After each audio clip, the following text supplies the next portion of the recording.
Welcome to the Dalton Police Department's first episode of Behind the Badge. I'm Chief Riello, and thanks for joining us today.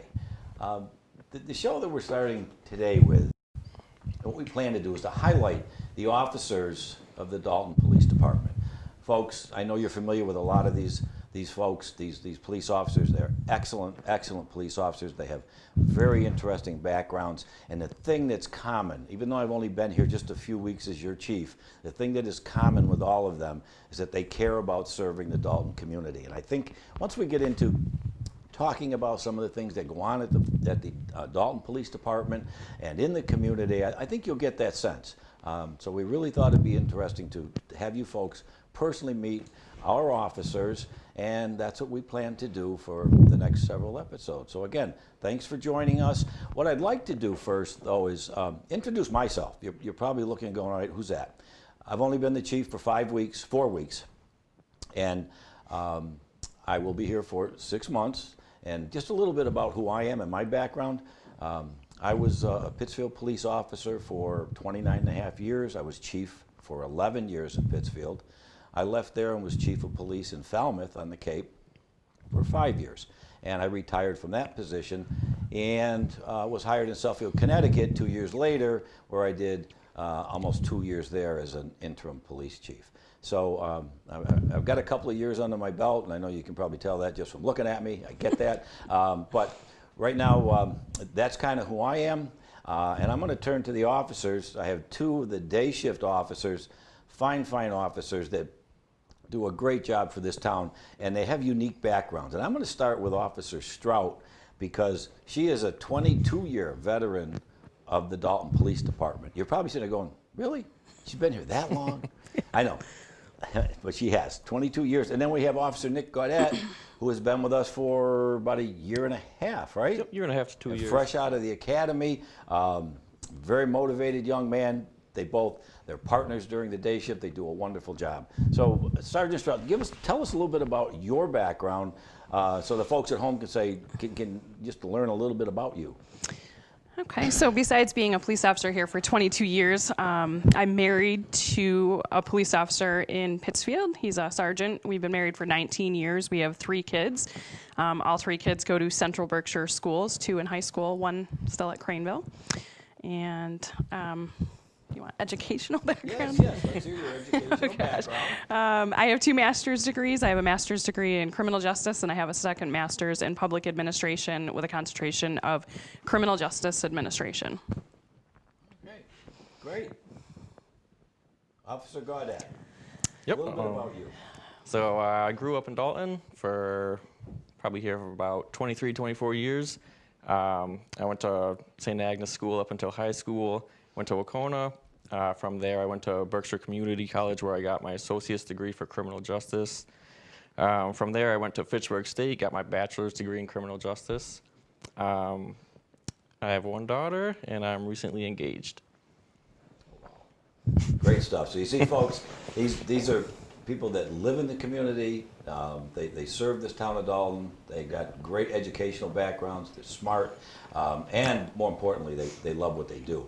And we're going to talk a little bit about that, because you may wonder, I know you see the cruisers around, or you see the officers out maybe walking around a little bit, but you may not really know what's going on, or the kinds of issues that they deal with on a regular basis. So if we could start, maybe Officer Strout or Officer Gaudette, if you can chime in. There's no such thing as a normal day in policing. Would you agree with that? Yes. Yep. And it's not like TV. No. Not really. Where they solve everything and everything gets taken care of within 45 minutes. So let's talk about you work the day shift. What's that like? What kinds of issues do you deal with the community and the folks that live here in Dalton? You want to start? What would be? Well, let's talk about today. Okay. You know, here's the day. We just finished the day shift. I know my day shift was a little bit different from yours. Yes. But I also know that you did several calls for service. So what kinds of things? What kinds of things that you do, and also what's your mindset while you're doing these things? Well, we get a little bit of everything on the day shift. Pretty busy. If we're not responding to calls, usually we got some sort of paperwork to do or something. Sure. Also deal with the court systems during the day. Meaning what? Dealing with the court systems. If we have a prisoner, we take him to court in the morning. Any paperwork that's got to go down, we bring down there. Okay. But yeah, for calls, we get a wide variety of them, really. For example. What's Yeah, it for example. Don't mention any names, but just kind of the types of calls, because I know people they may see the cruisers, zipping around town, going here and there.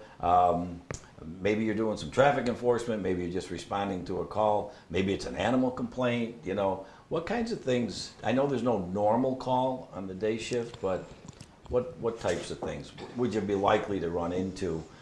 Just think back the last month or two, the kinds of things that you've dealt with. I know they're not really exciting, but that's okay. They're not supposed to be. Well, some of them They're exciting sometimes. We'll get, once in a while we'll get the domestic calls, medical calls. Now, you go on most medical calls? Yeah, So well, people yeah, for know the most part, yeah. If people know if they've requested ambulance services or the fire department, whoever runs the ambulance, and a police officer shows up, they shouldn't be surprised. Right. Okay, because you are a first responder. Yes. And what does that mean so the folks at home know what is exactly a first responder? What are you trained to do as a first responder?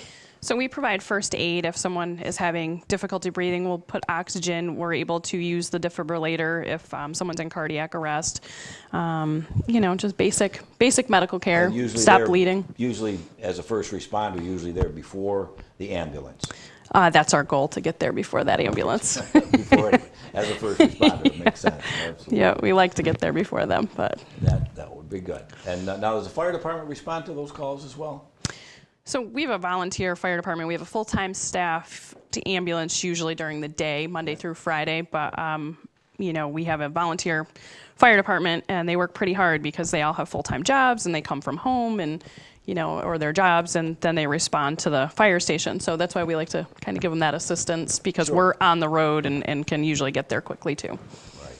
And I think people may be surprised. I know they see, the Dalton cruisers around, but Dalton is I think it's a relatively large geographic area. Yeah. And it's staffed by two police officers. Could be a sergeant, could be a patrol officer, at any given time on the shift. And again, responding to calls for service. Now, what's an average? If you had, say, an average calls for service during the day, could range what? Anywhere from 2 to 50? Yeah, it depends on the day. Yeah. Would you have 31 calls? We the had other 31 logged calls for service on a shift 2 weeks ago in a 6-hour period. 31 calls, and then a week later we had 21 calls for service, also in the same short 6-7 hour time period. And types of calls. So we had a Section 31. 35.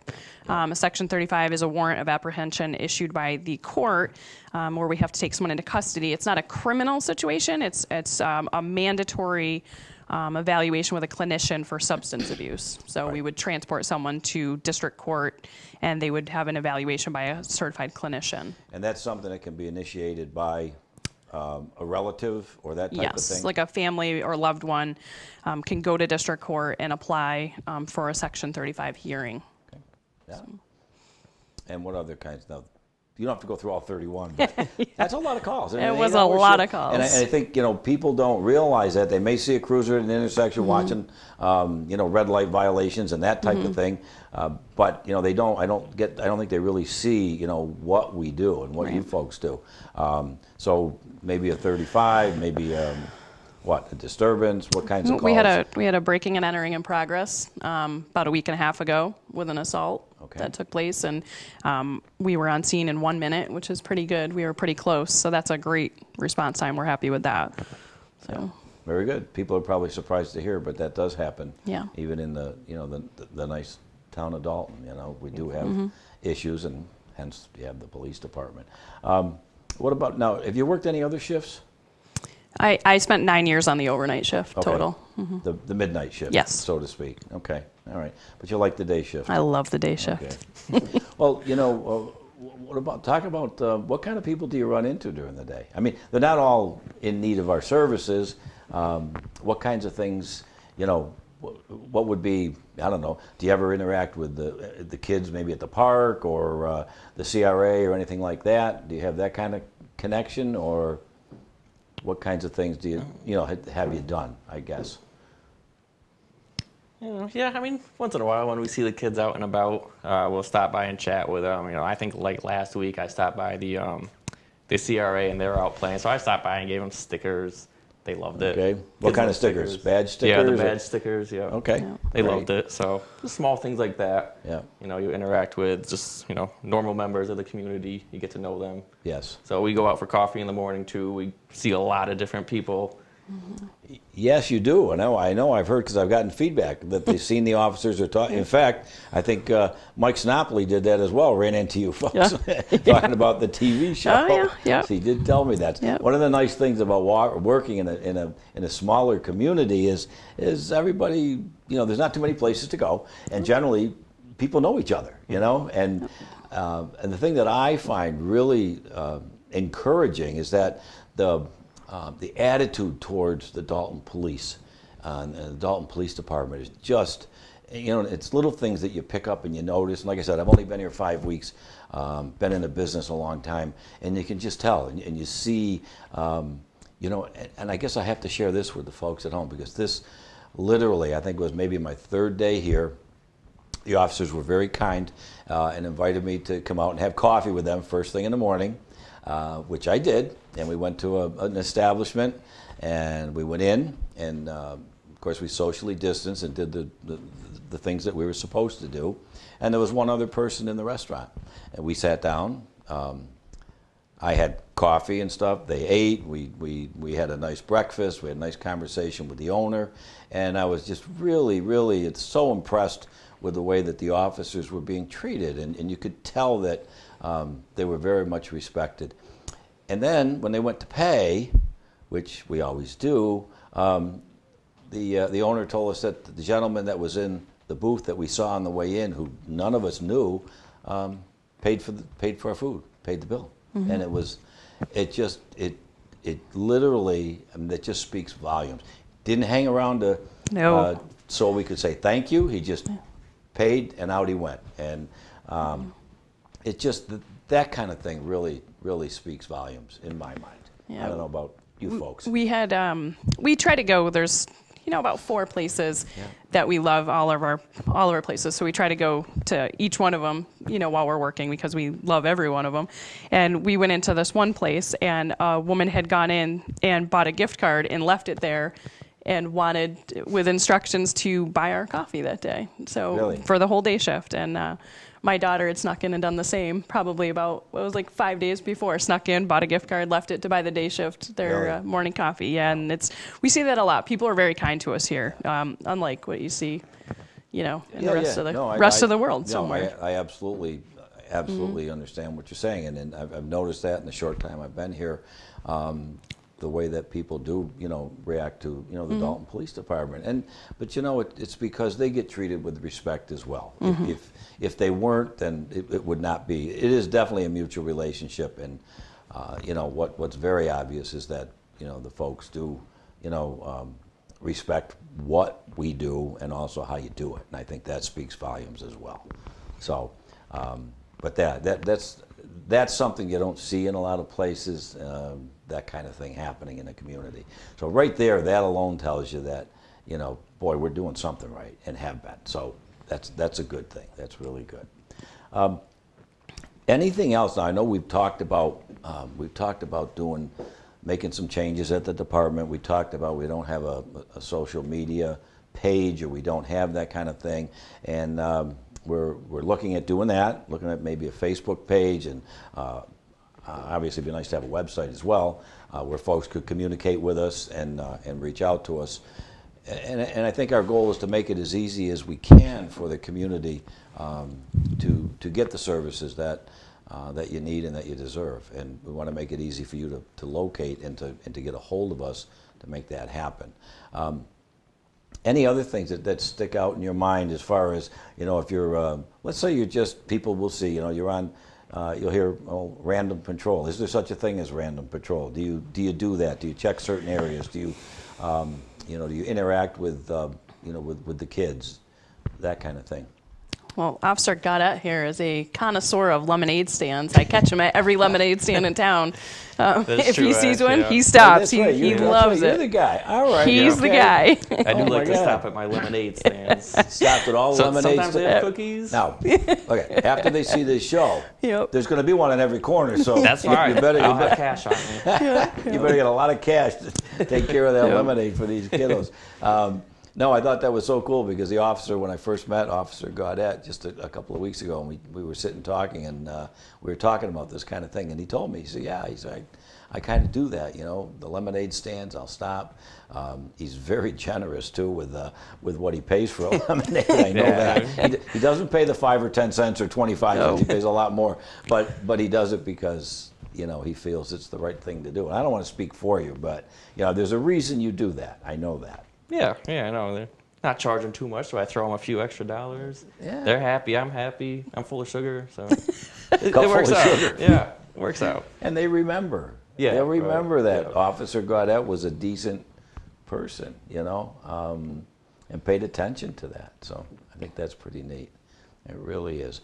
What about, let's give folks an idea of the kind of training that is either mandatory or that is optional for us here at the police department.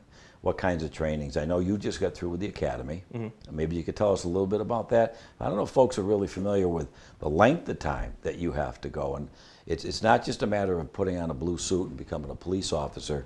The training is pretty intense. And I know it's changed over the years since I went 100 years ago when it was only 12 weeks. And now it's what? 22 weeks. 22 weeks? Yep. And now with Officer Broly going, it's 26 weeks. So it's 4 more than that. So how about talking a little bit about that? Like the size of the class, how was the training? The training was pretty extensive. Our class started with, I think it was 48 student officers, and by the end of it, I think we had 43 or 44. So like 4 or 5 or 6 had washed out or quit? Yeah, some of them quit, some of them, got kicked out for other reasons. Yeah. But yep, it's pretty extensive, 22-week program. We do a lot of classroom stuff, a lot of tests on criminal law, constitutional law, things like that. Yeah. And then we have a lot of training, on-hands training. We have defensive tactics. We have an evac week where we drive the cruisers around through obstacle courses. Yeah, maybe tell them a little bit about the evac training, what that is, because I think that's pretty important, for folks to know that when you have to do some high-speed stuff, that you've been trained to do it. Right, Maybe yeah. tell them a little bit about that, what's entailed. Yeah, so basically throughout the whole week, they'll set up different obstacles, and you have to drive through the obstacles at a certain speed. You have to conduct certain maneuvers. For example, one of them was braking and evasive maneuvering, where you enter like a funnel at, I think it was 50 or 55 miles an hour. You have to brake, avoid some more cones, get back into a lane, and accelerate out of the funnel at the end. So, stuff like that. They have different obstacles throughout the week. And how, I think that training is excellent. And how does that relate to your experience on the street? Have you been able to use any of that training? Not quite, but it definitely helps when you're responding to a call. We're trying to get to calls quickly, so Yep. you certainly want to And be safely. comfortable. Yep. Yep. And you certainly want to be comfortable with driving at those speeds and maneuvering around corners. So, Yep. yeah, it's helpful to go through that week. Okay, good. No, I think it's, I think people don't often realize the skill set that officers have. It's not just a matter of, just the facts, ma'am, and Right. taking a few names and then going on your way. There's so much more to it. And then you're right, getting to the call safely. If we can't get there safely, then, we're not helping anybody. Right, So, right. anything else? What about the law, that kind of thing? You well schooled in that? Yep. Like I said, criminal law, constitutional law, motor vehicle law, standardized field sobriety testing. At the end of the academy, we have a pretty extensive test. I think it's 200 questions, Oh, wow. if I recall correctly. And there's actually 4 of those. So it's a lot of testing. And then we have the DT. I think there's 10 sessions of defensive tactics, Okay. that's pretty physically demanding. Yeah. Yeah, a lot of hands-on training. We had scenarios all throughout the academy where, they bring in role players and they give you different scenarios. and you have to respond to that. And then they'll give you feedback at the end of the scenario. Of how you did. Yeah. And scenarios that you're likely to encounter. Right. Yeah. You know, in the course of your duty in Dalton. Right. And so you, in a sense, you get prepared to deal with those kind of situations. Yeah, it's really helpful for people who haven't worked the road, because we had about half the class who had never had any police experience. Right. So that kind of stuff's really helpful for new officers just hitting the road.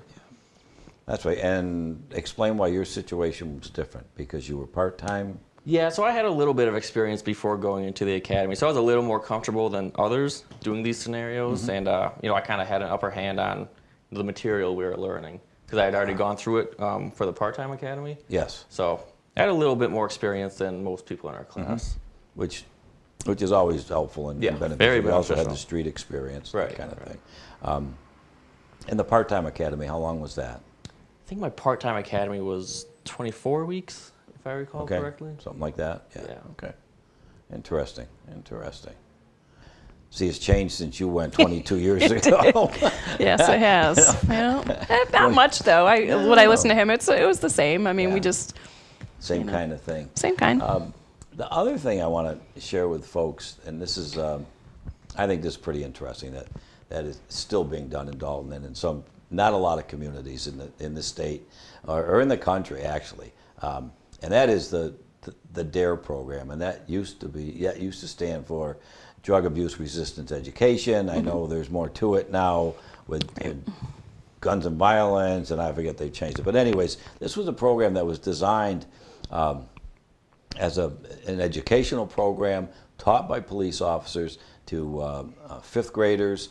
Was the core curriculum, and then there was a shorter curriculum for the younger grades. And the purpose was to introduce folks to a number of different skills, so they could, life skills that they could help them make decisions, good decisions. But the reason I'm pointing this out is I'm very proud because I was a DARE officer back in 1987. I know most of you folks weren't even around then, but that's when it first started. And Officer Strout has been teaching it here in Dalton for 20 years? Yep, 20 years. 20 years. Tell us a little bit about that, because it's so important, that we have that kind of interaction with our young people. So I got certified to teach DARE in 1999. I had Officer Gaudette here in 5th grade for DARE. You were a DARE student? Yeah, See? I was. So, Yep. folks, it worked. Okay? It was what great. else do you need to know? Look at this kid here. Look at this guy. Officer started with the DARE program. Yeah. Tell your kids Yep. that. Tell your kids that. Actually, I think the majority of officers in our department I've now had Really? in the 5th grade. I think there's 6 or 7 of them. I hate to admit that, but I do have to interrupt you just for this 1 second. I was at the polling place yesterday talking with the officer, and a young man came out with his child and says, "You were my DARE officer." Yeah, And that was a that's- long time ago. yeah. That's happened to me, I think, just in the last 2 months, like 3 times. I'm going, "Oh my God, this is crazy," because they're up there, they're in their 50s, for God's sakes. yeah, it's. But anyways, go ahead. So I got certified in 1999. I started teaching the DARE program in the 99-2000 school year. I teach at Craneville Elementary, and I also teach at St. Agnes Academy in the 5th grade. Both buildings or both schools. I Now, do you teach all grade levels, or is it still core curriculum with the 5th graders or Right. 6th graders? So it's the core program is 5th grade here, and it's 10 weeks. It used to be 17. They shortened it when we got a new curriculum to 10 weeks. Okay, all right. And how are we going to do that this fall? The whole COVID thing is, and I know all you folks, we're all dealing with this. It's Yeah. not been easy for anybody this year, and we certainly know that, having to do our job, during this crazy time, and now with the educators facing what they are, it's tough. It's really tough for all of us. But I know we're looking at innovative ways to stay in touch, innovative ways to keep the message going. You can't shut it off. We can't shut it off 100%. So, Officer Strout, thank you so much for joining me today, and Officer Gaudette, I told you why you're one of my favorites, and you are. You absolutely are, folks. These are 2 great officers. They work the day shift. Hopefully, the next time we get together, we'd like to make this a regular thing for you. and that is to introduce the rest of the members of the police department, the other shifts, and the sergeants, of which we're looking forward to doing that as well. So again, I want to thank you. I want to thank you for taking the time and spending a half hour with us to learn a little bit about the Dalton Police Department. If you have any questions, concerns, or anything at all, please feel free to you call me at the police department, call any one of us. We're happy to take your call, and we're happy to give you service. So once again, thanks again, folks, for joining us behind the badge.